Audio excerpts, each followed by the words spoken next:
উগ্রবাদী হিন্দুদেরকে প্রতিহত করার জন্য আমাদের মনে বিন্দুমাত্র সহানুভূতি থাকবে না। আমরা আমাদের জায়গা থেকে একটা কথা স্পষ্ট বলতে চাই, এই বাংলাদেশের মুসলমান যারা রয়েছে শান্তিপ্রিয় মুসলমান, এই বাংলাদেশের মুসলমান যারা রয়েছে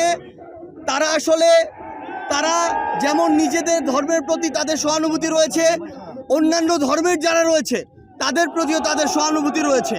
কিন্তু এই সহানুভূতিকে ব্যবহার করে কেউ যদি নিজেদের ওই ভারতে বসা চক্রান্ত, যারা মাসের 30 দিনের 25 দিন দেহটা নিয়ে এই বাংলাদেশে বসে থাকে আর বাকি 5 দিন মনটা নিয়ে ভারতে যায়, সেখানে চক্রান্ত করে এবং সেই চক্রান্তের এক্সিকিউশন এই বাংলাদেশে এসে ঘটায়, সে সকল উগ্রবাদী হিন্দুদেরকে প্রতিহত করার জন্য আমাদের মনে বিন্দুমাত্র সহানুভূতি থাকবে না।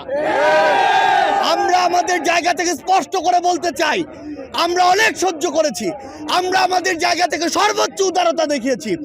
আমরা দেখেছি এই অভ্যুত্থানের পূর্বে কারা কতটুকু এই অভ্যুত্থানকে সমর্থন করেছিল। আমরা দেখেছি এই বাংলাদেশ থেকে শেখ হাসিনা পালিয়ে যাওয়ার পরে কাদের মন সবচেয়ে বেশি খারাপ হয়েছে।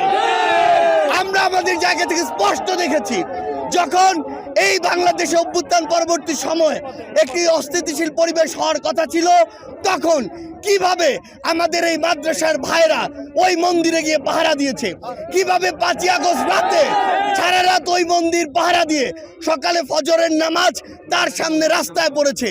সেখানে এই সহানুভূতিকে কেউ যদি প্রশ্রয় হিসেবে দেখে, আমরা স্পষ্ট করে বলে দিতে চাই, শুধু অন্তর্বর্তীকালীন সরকার নয়, বৈষম্য বিরোধী ছাত্র আন্দোলন নয়, জাতীয় নাগরিক কমিটি নয়, পুরো বাংলাদেশ একসাথে এ সকল উগ্রপন্থীদেরকে প্রতিহত করবে।